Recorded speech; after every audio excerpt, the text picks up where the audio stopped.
Selamat berjumpa kembali di Live in Fullness to Eternity. Saya Merlin Sutomo dapat menemani Anda dalam beberapa menit ke depan masih dalam program yang mendiskusikan informasi seputar kesehatan dan juga pola hidup sehat bagi kita semua. Dan saat ini topik menarik yang akan kita bahas bersama yaitu peran zat besi bagi kesehatan.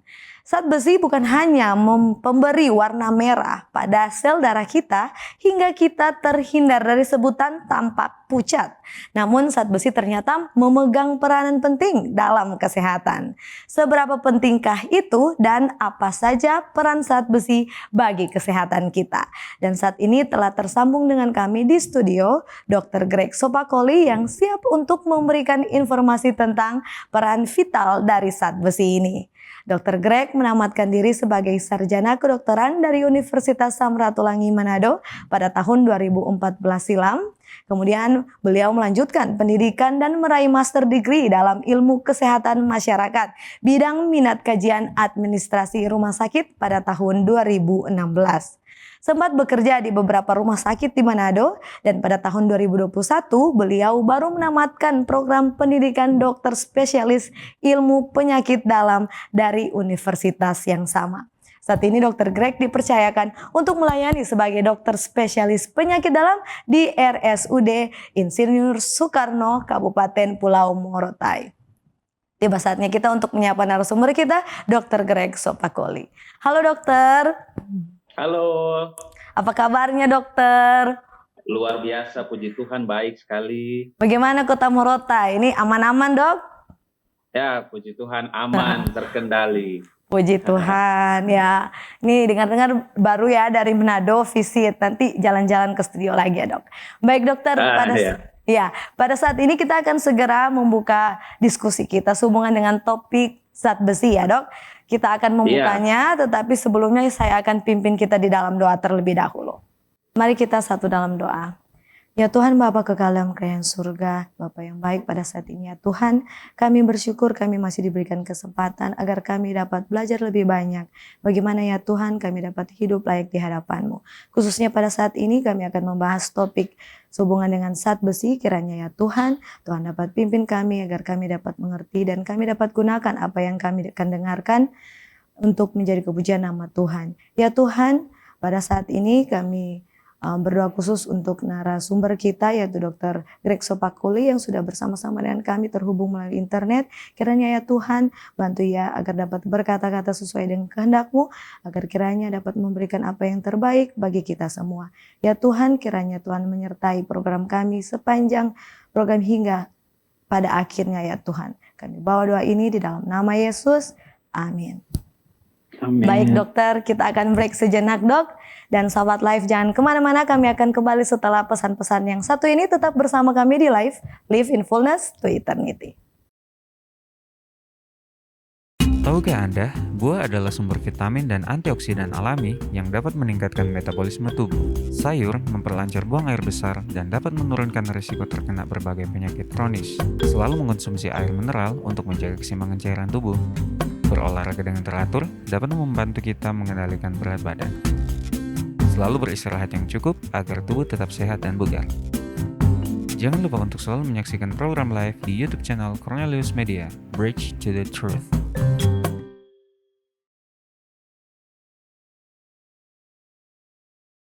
Kembali lagi dengan kami di Live in Fullness to Eternity. Kita langsung kepada narasumber kita Dr. Greg Sopakoli. Masih dengan topik ya, peran zat besi bagi kesehatan. Dr. Greg, saya ingin bertanya nih dok, zat besi itu seperti apa sih? Dan apa sebenarnya peran zat besi ini dalam tubuh manusia? Ya, jadi memang dalam tubuh kita itu membutuhkan zat-zat gizi tertentu. Salah satunya adalah zat gizi makro maupun mikronutrien.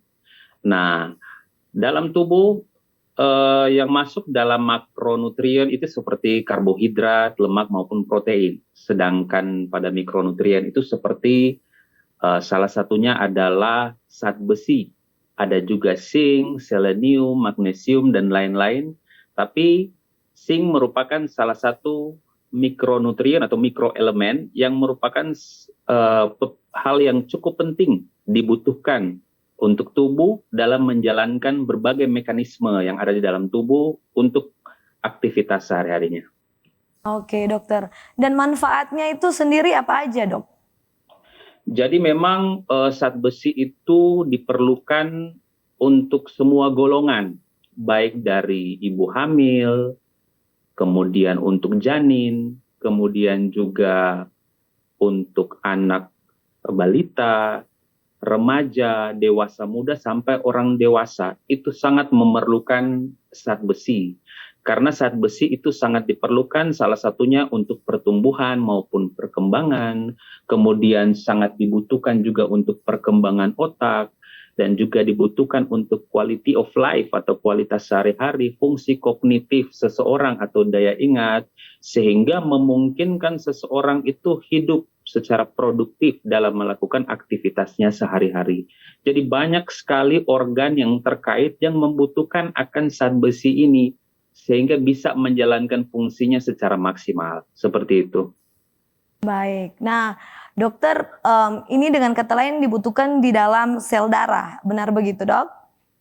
Ya, jadi memang dalam tubuh itu, jadi setelah kita memakan makanan yang mengandung zat gizi, itu akan diolah oleh saluran cerna kita, dan kemudian ada mekanisme di mana saluran pencernaan akan melakukan proses penyerapan pada zat gizi tertentu.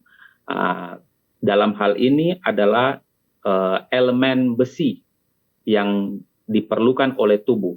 Sesudah dia masuk ke dalam darah, maka dia akan beredar dalam darah untuk menuju ke kompartemen atau bagian-bagian tubuh tertentu seperti jantung, seperti liver, kemudian pankreas, otak, dan organ-organ penting untuk menjalankan fungsinya. Karena salah satu fungsi juga dari zat besi merupakan salah satu cikal bakal untuk membantu pertumbuhan ataupun perkembangan dari sel darah merah atau eritrosit, dalam hal ini hemoglobin, yang sangat diperlukan oleh tubuh sebagai transportasi untuk oksigen maupun nutrisi ke seluruh tubuh. Seperti itu. Baik, jadi dalam darah itu komponen apa, dokter? Kira-kira yang benar-benar membutuhkan zat besi ini dapat berfungsi dengan baik, dok? Ya, jadi memang di dalam darah itu yang kebanyakan orang tahu itu adalah partikel hemoglobin. Nah, partikel hemoglobin itu merupakan bagian yang tidak terpisahkan dari sel darah merah. Ini yang paling banyak kita ketahui karena merupakan salah satu prekursor atau zat dasar yang diperlukan untuk membentuk hemoglobin sebagai transportasi yang akan membawa nutrisi maupun oksigen ke seluruh tubuh, sehingga organ-organ yang menerima zat gizi tersebut bisa menjalankan fungsinya secara maksimal. Tapi bukan cuma hemoglobin, ternyata ada zat lain seperti enzim-enzim tertentu maupun mioglobin juga diperlukan. Zat besi ini untuk menjalankan perannya, baik otot maupun rangka, maupun juga perkembangan daripada kemampuan kognitif. Sehingga memang begitu luasnya ini fungsi zat besi yang sangat diperlukan. Jadi memang jika kekurangan zat besi, itu dampaknya terhadap quality of life atau kualitas hidup seseorang, baik dari masa anak-anak, balita, ibu hamil, sampai dewasa itu sangat terpengaruh. Seperti itu. Oke, baik dokter. Nah, dokter tadi sempat menyebutkan bahwa kalau kekurangan zat besi bisa ujungnya kurang energi ya dokter ya. Nah, sebenarnya apa hubungan antara zat besi dan energi kita? Bukannya energi sumbernya itu lebih di karbohidrat? Bagaimana tanggapan dokter?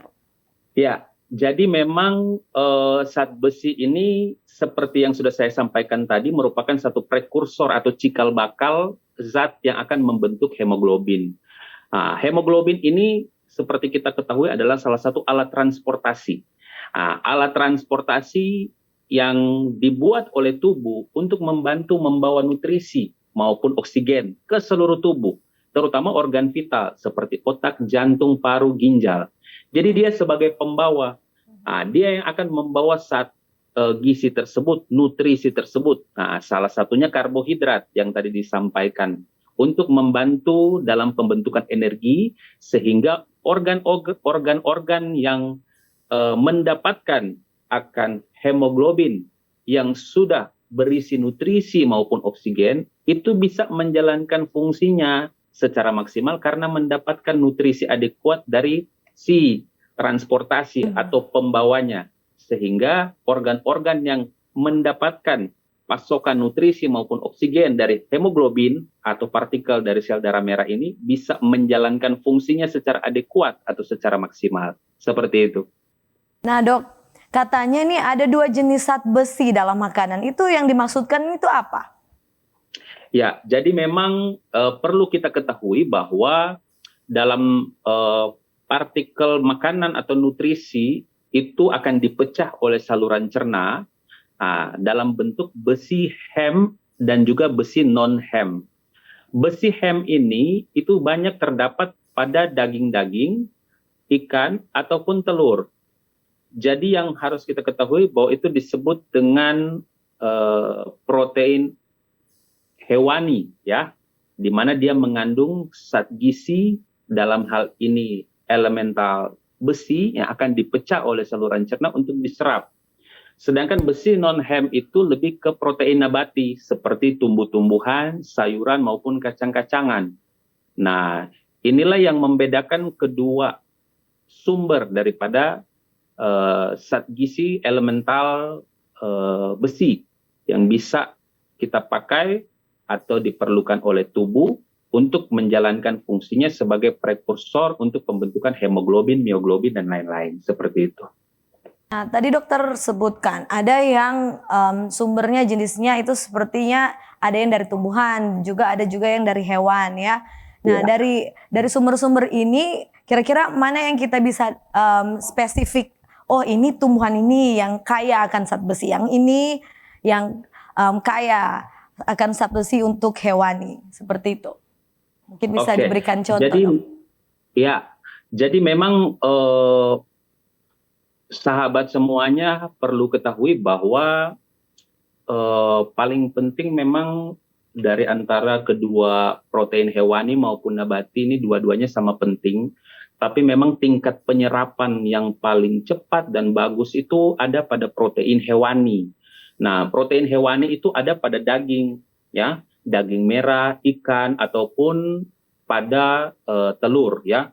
Nah, daging merah dalam hal ini adalah daging merah tanpa lemak, ya. Nah, kemudian kalau pada protein nabati ini sering kita temukan pada tumbuh-tumbuhan. Jadi kalau kita lihat dalam temuan sehari-hari, jadi seperti sayur-sayuran, mungkin seperti kayak sayur bayam, jagung, sayur kangkung, kacang-kacangan itu seperti kacang hijau, kacang tanah, kacang merah, ataupun bisa kita jumpai juga pada buah-buahan seperti buah jeruk, buah bit. Kemudian kalaupun di makanan-makanan olahan itu seperti roti gandum, yogurt, sereal itu bisa kita temukan. Tapi memang persentase penyerapan yang baik dan kaya sekali akan zat besi itu terdapat pada protein hewani yang kita sebut tadi dengan besi hem. Sehingga karena kadar dari zat besinya tinggi, kadar penyerapannya juga cukup tinggi. Makanya memang pada pasien-pasien dengan kekurangan zat besi memang sangat dianjurkan bisa keduanya, baik protein hewani ataupun nabati. Tapi memang jika kita memerlukan yang paling tinggi untuk kebutuhan daripada tubuh, itu kita memang paling banyak itu ada pada protein hewani, seperti itu. Oke, baik dokter. Nah, apakah ada jenis nutrisi lain yang ujung-ujungnya bisa mengganggu penyerapan dari zat besi ini, dok? Ya, jadi memang yang mengganggu penyerapan ini ya banyak ya. Jadi bukan hanya makanan, tapi juga ternyata kondisi saluran pencernaan juga. Kondisi saluran pencernaan ini seperti misalnya pada orang-orang tertentu terdapat luka atau tukak pada saluran cerna, luka pada lambung, atau luka pada usus. Karena kita tahu bahwa penyerapan daripada zat besi itu akan terjadi pada usus halus, usus kecil kita. Nah, jika terjadi luka di situ atau kelainan, atau pada orang-orang tertentu yang baru saja menjalani tindakan atau prosedur operasi di bagian lambung atau saluran cerna, maka itu bisa menghambat penyerapan daripada elemental besi atau zat-zat nutrisi yang mengandung kaya akan zat besi, sehingga memang kondisi-kondisi tersebut harus kita atasi. Nah, kemudian yang kedua adalah kondisi-kondisi makanan-makanan tertentu. Ternyata makanan-makanan yang tinggi serat itu juga bisa menghambat penyerapan zat besi. Jadi memang harus kita perhatikan tergantung kondisi pasien atau kondisi pribadi seorang, eh, latar belakang basic kesehatannya seperti apa. Apa yang dialami oleh orang tersebut. Apakah ada penyakit lain sebelumnya.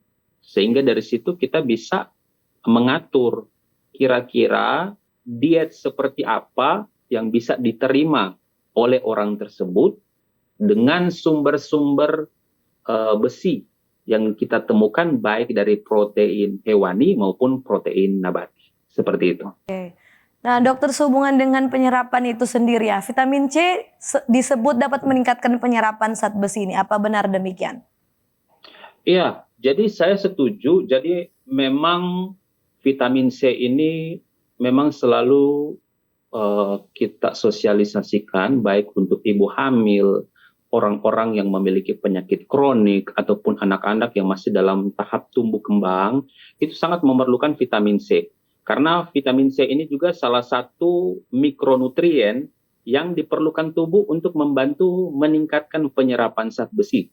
Sehingga zat besi itu lebih banyak diserap dan dipakai secara fungsional dalam organ-organ tubuh, ya, seperti itu. Oke, dokter, kembali lagi dengan dua jenis tadi ya, zat besi. Ada yang non hem dan yang hem ya, dokter. Nah, dari kedua ini, jika misalkan ada seseorang yang tidak mengkonsumsi daging, dengan kata lain dia tidak mengkonsumsi salah satu jenis, apakah tetap aman? Oke, jadi memang ada orang-orang tertentu yang menggunakan atau memahami prinsip vegetarian, toh artinya dia tidak mengkonsumsi daging, ya. Memang ada prinsip bahwa saya cuma makan sayur, ya sebenarnya tidak masalah, toh. Kita menggunakan sumber lain, jadi ya sumber lain yang bisa kita pakai untuk sebagai sumber daripada zat besi, ya. Jadi seperti sayur-sayuran, buah-buahan, kacang-kacangan, kemudian bahan-bahan olahan juga yang saya sudah sampaikan tadi itu bisa jadi sumber. Walaupun memang sumbernya itu memiliki tahap atau kemampuan penyerapan dalam usus itu memang lebih rendah dibandingkan protein hewani. Tapi sumbernya cukup baik. Nah, tapi seperti misalnya pada kacang-kacangan, itu juga lumayan baik. Kandungan daripada zat besinya bisa setara dengan daging-daging merah, ya. Makanya saya bilang bukan hanya tergantung pada jenis makanan yang kita konsumsi, tapi terkait juga pada kondisi saluran cerna. Itu yang harus kita lihat. Jangan sampai jenis zat gizi atau nutrisi yang kita konsumsi itu sudah benar, tapi ternyata ada penyakit dasar yang membawahi pasien ini sehingga ternyata tidak bisa diserap dengan baik, sehingga kebutuhan zat besi dalam tubuh itu tidak bisa digunakan secara maksimal karena ada penyakit dasar yang saya sampaikan tadi seperti masalah saluran cerna ataupun pernah dilakukan tindakan operatif pada saluran cerna, seperti itu. Nah, sebenarnya berapa kebutuhan asupan harian zat besi yang direkomendasikan bagi pria dan wanita, dok? Jadi memang kadarnya bervariasi, ya. Memang untuk perempuan maupun laki-laki pun berbeda. Jadi seperti misalnya laki-laki itu kebutuhan hariannya itu sekitar 9 mg, sedangkan pada perempuan itu sekitar 18 mg. Dan memang rata-rata kebutuhan yang dibutuhkan oleh wanita ini wanita lebih tinggi, ya. Dan juga kasus kejadian anemia kekurangan zat besi atau anemia defisiensi besi itu memang lebih banyak kasusnya pada perempuan, terutama pada perempuan hamil. Sedangkan pada perempuan hamil kebutuhannya jauh lebih tinggi. Karena yang dibutuhkan zat besi ini bukan hanya ibu atau maternalnya, tapi juga janin. Jadi memang sangat dibutuhkan. Terutama perempuan ini ada masa produktif yang kita sebut dengan ada keadaan menstruasi yang didapatkan perempuan. Sehingga pada saat kondisi tersebut terjadi memang kehilangan zat besi cukup banyak. Sehingga memang kejadian anemia defisiensi atau anemia kekurangan zat besi itu cukup tinggi. Sehingga membuat perempuan itu memiliki kebutuhan harian zat besi lebih tinggi dibandingkan laki-laki. Seperti itu. Baik dokter, dalam konsumsi kebutuhan dari harian ya dari zat besi ini, apakah pada saat kita mengkonsumsinya berlebihan, lalu itu akan disimpan terlebih dahulu, atau akan langsung dibuang, atau pada saat itu berlebihan akan mengganggu kesehatan, atau bagaimana dok? Oke, jadi memang kelebihan daripada zat besi ini juga merupakan satu hal yang tidak normal. Karena sebenarnya tubuh itu, terutama saluran cerna kita, ada mekanisme yang namanya mucosal block. Ini adalah kondisi di mana saluran cerna mendapatkan sinyal dari sistem saraf pusat bahwa, hey, kebutuhan zat besi dalam tubuh kita sudah cukup, jangan ditambahkan lagi. Dan sinyalnya itu dikirimkan ke saluran cerna. Sehingga tubuh akan melakukan serangkaian mekanisme untuk blok. Sehingga makanan-makanan yang mengandung zat besi tidak lagi diserap oleh saluran cerna karena sudah kelebihan. Tapi pada kondisi-kondisi tertentu di mana terjadi anomali atau kelainan pada tubuh, terutama pada kemampuan mukosal bloknya, kemampuan penyerapannya, kemudian sistem transportasi atau penyimpanannya terganggu, maka bisa saja dia akan meningkat dalam darah, tetap diserap oleh tubuh, dan dia akan disimpan di dalam organ-organ tertentu. Jadi seperti di hati, seperti di jantung, maupun seperti di organ seperti pankreas ataupun otak, sistem saraf pusat. Sehingga bisa menyebabkan gangguan pada organ tersebut, menyebabkan gangguan hati, bisa menyebabkan gangguan jantung, gangguan pada pankreas, bahkan bisa resiko untuk menyebabkan kondisi diabetes mellitus, ataupun jika berlebihan di otak bisa menyebabkan penyakit Alzheimer. Sehingga kondisi-kondisi tersebut harus diperhatikan. Walaupun persentase daripada kasus-kasus kelebihan dari zat besi ini memang sangat jarang sekali, tapi tetap kita harus waspadai karena memang kasus-kasus begini ada. Ada, tapi kita tetap harus waspadai agar supaya kita bisa mengukur atau menakar kebutuhan zat besi. Apakah kita dalam status kekurangan, normal, atau kelebihan dari zat besi tersebut. Oke, baik dokter. Nah sebenarnya apa sih gejala yang dapat dirasakan yang benar-benar kalau contohnya saya mengalami kekurangan zat besi atau kelebihan, apa tanda-tanda yang bisa saya rasakan? Jadi memang gejala-gejala akibat kekurangan zat besi ini memang cukup berpengaruh pada quality of life atau kualitas hidup, produktivitas daripada pribadi atau masyarakat, karena memang mengganggu akan aktivitas. Pertama, kita akan merasa seperti pucat, lemah letih lesu lunglai. Nah, itu kita bilang 4L ya.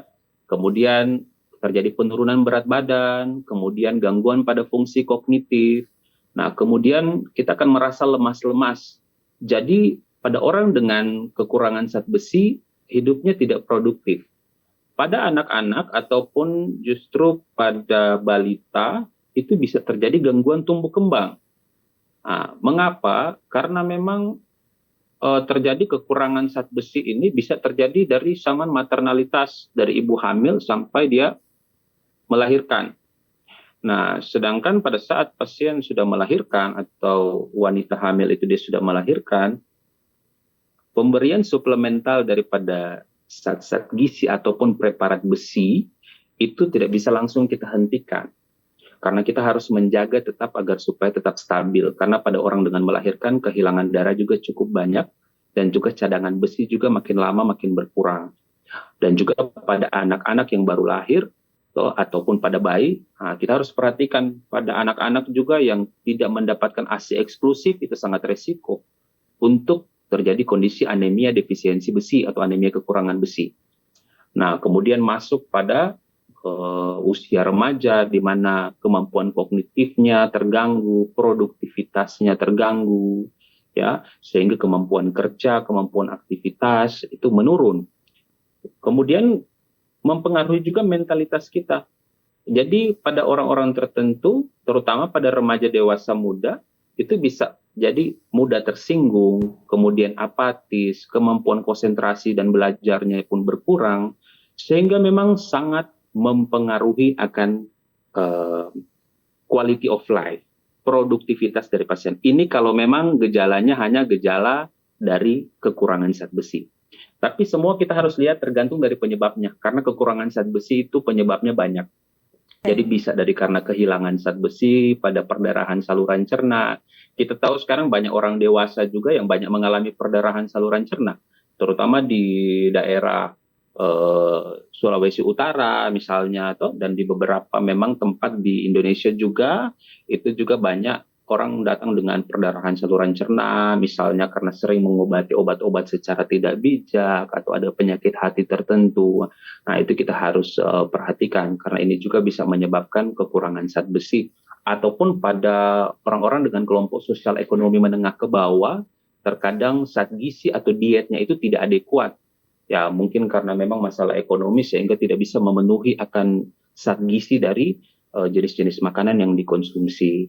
Nah, ataupun kebutuhan-kebutuhan besi yang meningkat pada kasus-kasus tertentu, misalnya pada ibu hamil, ibu menyusui, anak-anak yang dalam masa pertumbuhan, atau pada bayi prematur, itu sangat membutuhkan zat besi, karena pada kondisi tersebut kebutuhan zat besi itu sangat meningkat.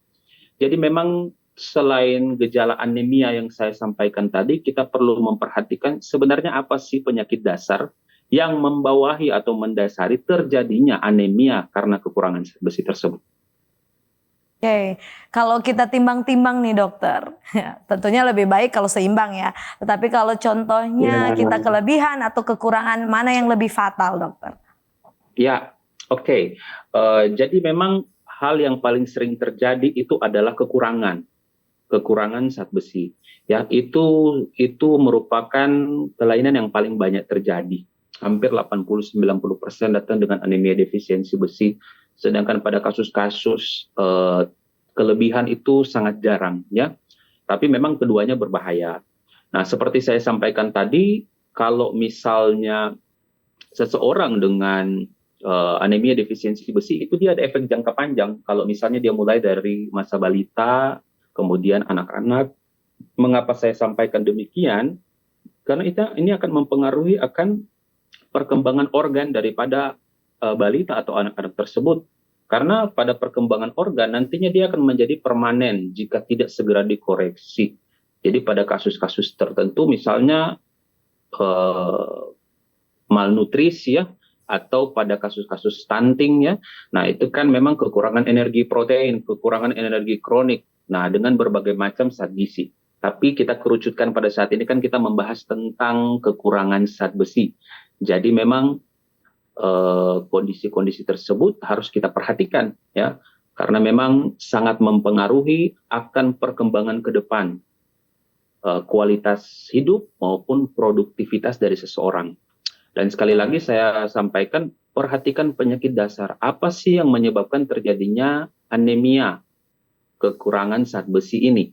Karena penyebabnya sangat bervariasi, dari perdarahan saluran cerna, kebutuhan besi yang meningkat, masalah di pabriknya, pabrik pembuatan sel darah yaitu di sumsum tulang, ataupun pada penyimpanan atau transportasi daripada zat besi.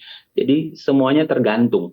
Ini di bagian part mana sih yang mengalami masalah sehingga menyebabkan terjadi anemia defisiensi besi atau anemia kekurangan zat besi. Seperti itu. Oke, karena lebih banyak pengalaman di kekurangan zat besi ini ya. Iya. Baik dokter, nah apakah itu justru harus mengharuskan ya mereka untuk mengkonsumsi suplemen zat besi ini untuk penggunaan setiap hari dokter? Oke, jadi memang untuk kondisi-kondisi khusus ya, seperti pada ibu hamil atau ibu menyusui atau pada pasien-pasien yang memang membutuhkan akan suplemental zat besi tersebut, karena memang sesudah dilakukan pemeriksaan memang ditemukan memang ada pengurangan ataupun kekurangan daripada zat besi ini, memang kita perlu suplemental zat besi, bukan hanya pada preparat zat besi atau di obat-obatan, tapi juga memang kita perlu dari sumber makanan, baik yang sudah kita bahas tadi, dari besi hemp, dari sumber nabati maupun sumber hewani. Jadi memang ini yang perlu kita perhatikan, agar supaya memang kita bisa memperbaiki akan status zat besi dalam tubuh yang kurang. Nah, terutama pada ibu hamil. Ibu hamil ini sangat penting untuk kita menggunakan preparat zat besi. Jadi dari trimester pertama, trimester 2 maupun trimester ketiga itu memang penting sekali untuk pemberian suplemental zat besi. Jadi setiap ibu hamil itu biasanya diberikan suplemental zat besi ataupun multivitamin yang mengandung zat besi, dikarenakan memang kebutuhan pada ibu hamil, kebutuhan zat besi itu cukup meningkat jauh dibandingkan wanita pada umumnya yang tidak hamil ataupun pada pria.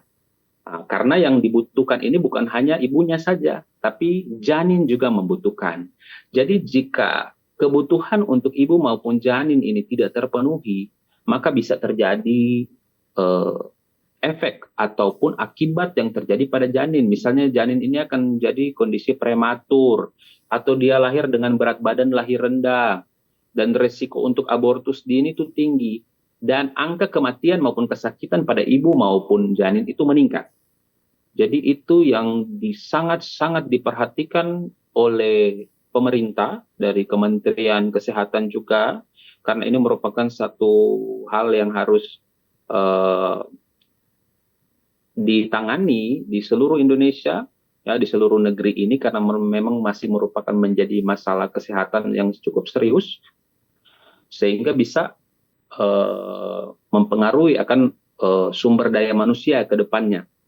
Jadi memang merupakan salah satu program utama, ya, merupakan salah satu hal yang memang menjadi prioritas pada dunia kesehatan di Indonesia ini untuk dikoreksi atau diperbaiki, ya, seperti itu. Baik, untuk dunia medis itu sendiri, nah bagaimana seseorang dengan keadaan kekurangan zat besi ini didiagnosa? Ya, oke. Jadi memang pada seseorang dengan kekurangan zat besi memang dia akan datang ke dokter ataupun ke pusat fasilitas kesehatan tertentu dengan keluhan yang cukup umum.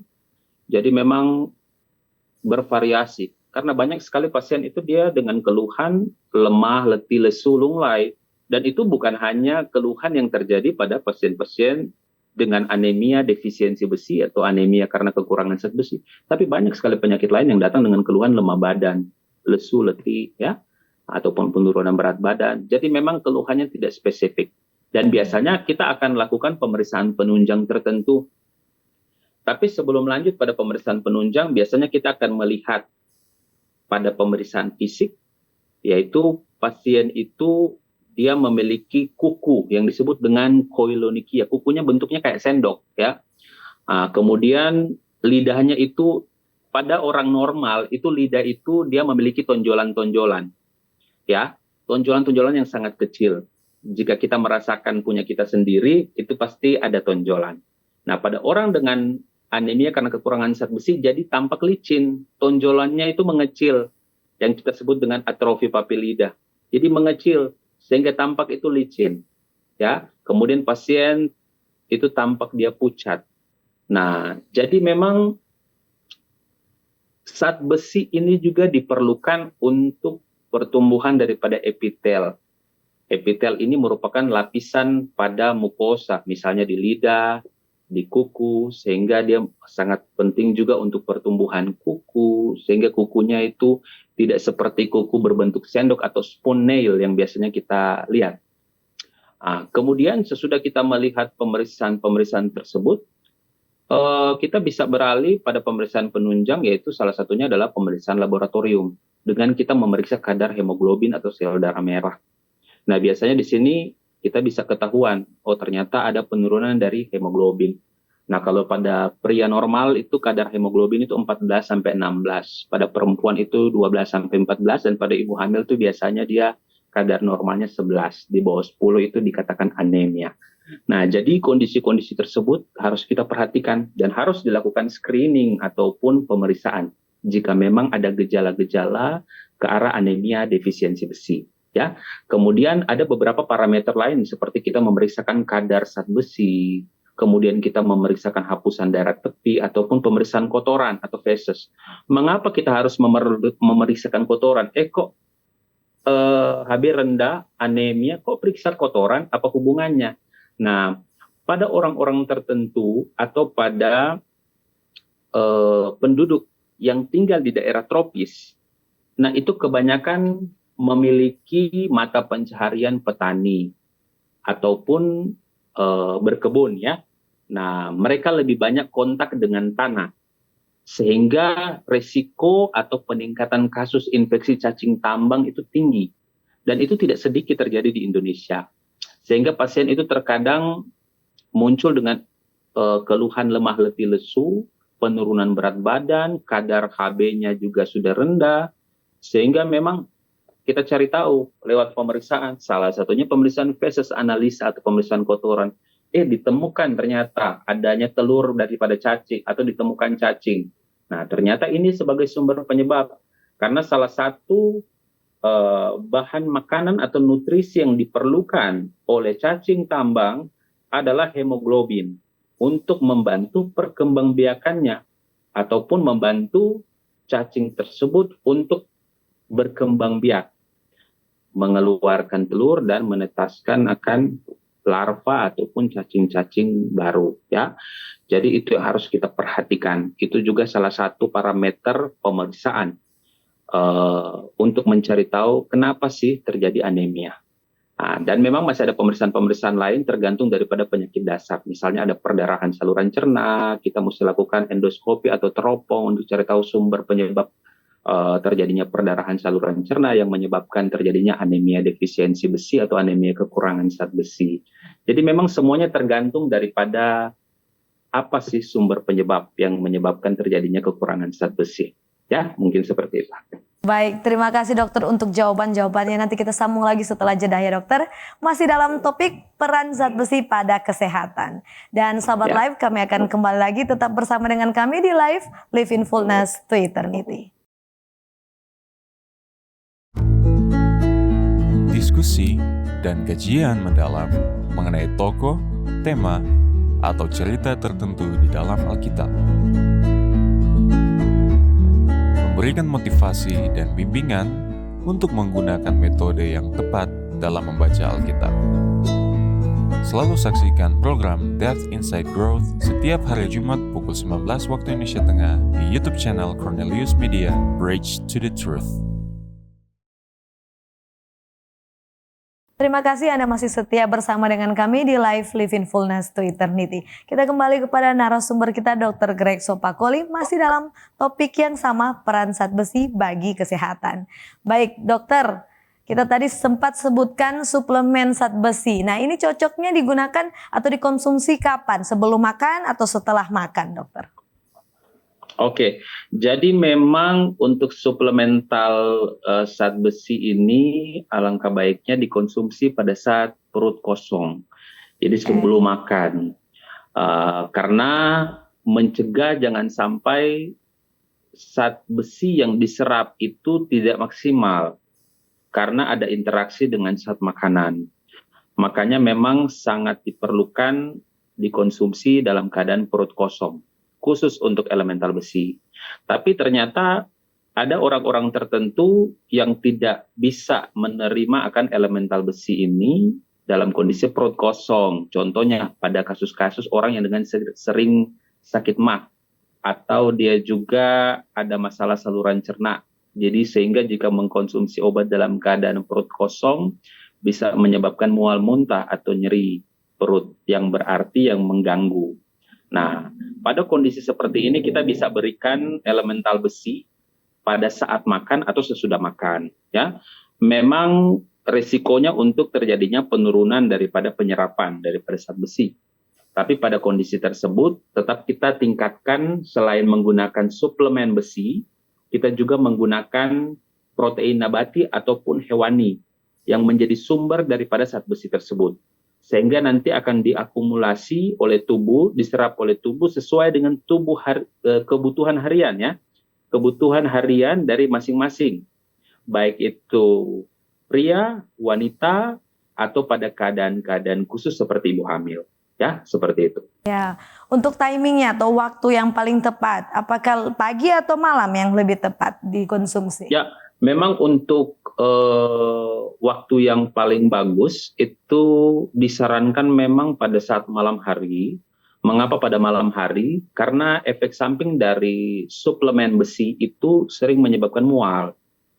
ya. Jadi kenapa digunakan pada malam hari? Supaya pada saat kita istirahat itu tidak mengganggu akan aktivitas. Berbeda dengan saat kita melakukan aktivitas, kemudian kita minum pada pagi hari atau siang hari, di mana masa kita bekerja atau keadaan produktif kita pada saat itu, yaitu bisa mengganggu akan produktivitas kerja ataupun aktivitas kita, sehingga kita tidak bisa melakukan aktivitas secara produktif atau secara maksimal yang akan mempengaruhi pada kualitas hidup. Seperti itu. Baik dokter, terima kasih untuk jawaban-jawabannya. Kita masuk dalam mitos dan fakta ya dokter. Saya akan bacakan mitos yang fakta. Yang pertama, ibu hamil semua butuh suplemen zat besi. Bagaimana tanggapan dokter? Ya, saya setuju, ini fakta ya. Karena memang kebutuhan zat besi juga meningkat pada kondisi ibu hamil, baik itu pada trimester pertama, kedua maupun ketiga. Terutama kedua dan ketiga, di mana cadangan besi biasanya mulai berkurang. Sampai dia sesudah melahirkan pun belum berhenti untuk suplemental besi. Karena biasanya sesudah melahirkan itu kebutuhan akan meningkat. Bisa saja karena kehilangan darah pada pasca melahirkan, ataupun pada masa menyusui, di mana membutuhkan produksi ASI maupun kebutuhan basal atau kebutuhan tubuh dalam hal menyusui anak.